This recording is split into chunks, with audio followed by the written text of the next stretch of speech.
Hello दोस्तों, welcome to my YouTube channel DK Brothers. आज का हमारा वीडियो का टॉपिक है जो जियो ब्लैकरॉक ओवरनाइट फंड्स, जिसमें आप म्यूचुअल फंड्स या एसआईपी के थ्रू इन्वेस्ट कर सकते हो, उस फंड को हम आज रिव्यू करने वाले हैं। बहुत ही जल्द इस फंड एनएफओ के थ्रू मार्केट में लॉन्च होगा। सेबी ने अप्रूवल दे दिया हुआ है। सो हम देखते हैं आज वीडियो में फंड के बारे में। अगर आप मेरे चैनल पर नए हो तो मेरे चैनल डीके ब्रदर्स को सब्सक्राइब करो। ऐसे इंफॉर्मेटिव वीडियो मेरे चैनल पर आपको मिलते रहेंगे। सो सबसे पहले एएमसी कौन है? सो आप सभी को पता है कि जियो ब्लैकरॉक ने इतना मार्केट किया हुआ है क्योंकि दो बड़े दिग्गज हैं। Jio is India's largest company in terms of other organisations and BlackRock is a very giant asset management company. US का एक अच्छा खासा ग्रुप है। दोनों ने मिलकर एक पार्टनरशिप फाइनलाइज किया हुआ है, जिसमें Jio BlackRock mutual fund is a joint venture between Reliance industries का जो जियो फाइनेंशियल सर्विसेज है और ग्लोबल एसेट मैनेजमेंट का जो जायंट है BlackRock. They are registered with the Security and Exchange Board of India, headquartered in the Mumbai. The overnight fund का नाम उन्होंने कुछ ऐसे दिया है, overnight fund. So the overnight fund marks the beginning of its product pipeline. So it's prepared to roll out a diversified range of the debts and equity schemes in the coming month. So ये उनका पहला schemes है they are going to launch. उसके base पे उनको एक confidence आएगा और फ्यूचर जो भी अपकमिंग स्कीम्स है उसको वो लॉन्च अपकमिंग मंथ में करने वाले हैं। डिटेल में देखते हैं तो नेम ऑफ स्कीम्स क्या है, तो जियो ब्लैकरॉक ओवरनाइट फंड है। Category of schemes overnight funds, that is डेब्ट schemes. Name of the mutual funds, that is Jio BlackRock mutual funds, referred as Jio BlackRock mutual funds. Name of the asset management company, जैसा मैंने बताया, Jio BlackRock asset management private limited, that is also Jio BlackRock AMC. Investment objective की बात करें तो objective of the scheme is to generate regular income through the investment in a portfolio compromising the debts or money market instrument with overnight maturity. So there is no assurance जो SEBI clause डालता है that the investment objective of the scheme will be achieved. Scheme type की बात करें तो open-ended debt scheme investing in the overnight securities, a relative low interest rate risk and relative low credit risk. Benchmark की बात करें तो TRI है, tier 1 benchmark में Nifty 1D rate index as prescribed in the under SEBI master circular mutual fund of June 27, 2024. The Nifty 1D rate index has been selected amongst those noted by MP for the schemes. So this composition of the benchmark is in line with the intended asset allocations, investment objective of the schemes. Hence, the benchmark index is appropriate benchmark for these schemes. So इन्होंने जो intent किया हुआ है वो इस scheme का best benchmark selection किया गया है। प्लान्स एंड ऑप्शन प्लान की बात करें तो the scheme shall offer only direct plans, further the plan will be only growth plan. The AMC may introduce further plans और options in future subject to the regulations और requirements. How the scheme will asset, so किसमें ये asset invest करने वाले हैं?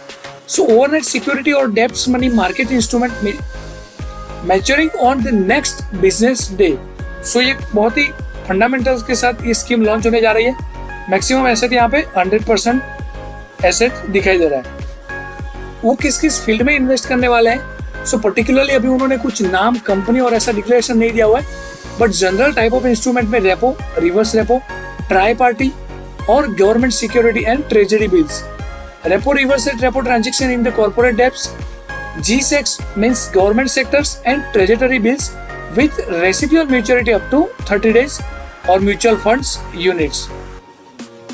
बहुत ही अच्छी बात करें तो low risk, high liquidity और the short term returns.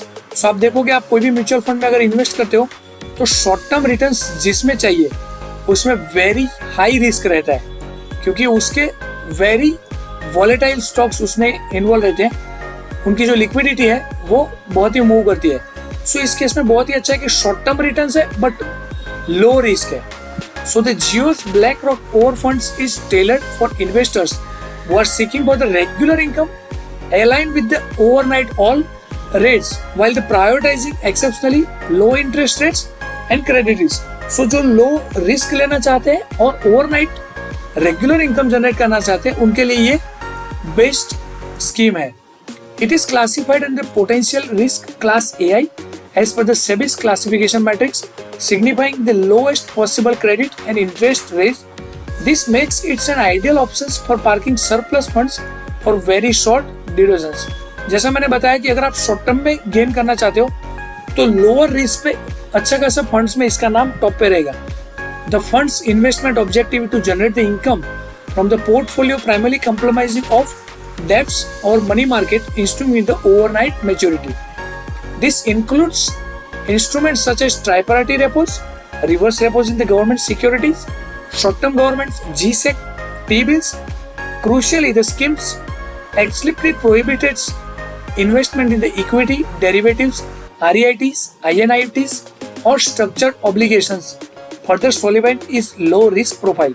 So low risk profile identify करने के लिए उन्होंने prohibits किया है investment in equity, derivatives, REITs और structures obligations. फंड मैनेजर की बात करें तो mister Arun Ramacharan, mister Vikrant Mehta and mister Siddharth Dev are the fund managers. All of them are experienced fixed income professionals with a deep experience in the asset management companies. This launch marks BlackRock's first schemes under the new asset management. These schemes comply with fully SEBI's mutual funds regulations of June 27, 2024. The fund will not levy, enter or exit loads that will incur no additional expenses from the investors during the NFO period, as all costs will be covered by asset management companies. अभी हम देखते हैं सेबी ने जो categorisation दिया हुआ है वो रिस्कोमीटर फॉर द स्कीम और riskometer for the benchmark of Nifty 1D rate index as per MP tier 1. So आप देख सकते हो कि यहाँ पे निफ्टी ने जो सेबी ने जो कैटेगराइज किया है that is low risk, means this particular scheme is consider as a low risk. अगर हम निफ्टी 1D की बात करें तो that is also on a no risk. So Nifty ने यहाँ पे कैटेगराइजेशन लोअर रिस्क पे किया हुआ है. So that is positive for the investors और जो भी NFO में अप्लाई करना चाहते हैं उनके लिए. However, investors should consult their financial advisors if it is in doubt or whether the product is suitable for not. Pros and cons की बात करें तो लो क्रेडिट और इंटरेस्ट रेट है, हाई लिक्विडिटी है, स्टेबिलिटी है, tax advantages over the saving, sometimes gains are treated for the taxations better than the idle savings, offer higher return than the banks deposits. Cons की बात करें तो the limited return है क्योंकि 1 day maturity यहाँ पे show किया हुआ है, री इन्वेस्टमेंट रिस्क है, इन्फ्लेमेशन रिस्क है, स्टिल टैक्सेबल एट स्लैब्स पे है, liquidity risk that is already. We will update you regarding the finalisations. अभी तक NFO का कोई डेट्स, कोई डिक्लेरेशन जियो की साइड से नहीं आया हुआ है. Thank you for watching this video only for educational purpose. Video को लाइक कीजिए, शेयर कीजिए और मेरी चैनल डीके ब्रदर्स को सब्सक्राइब कीजिए. ऐसे इंफॉर्मेटिव और अपकमिंग वीडियोस मेरे चैनल पे आपको मिलते रहेंगे. थैंक यू, मिलते हैं नेक्स्ट वीडियो में.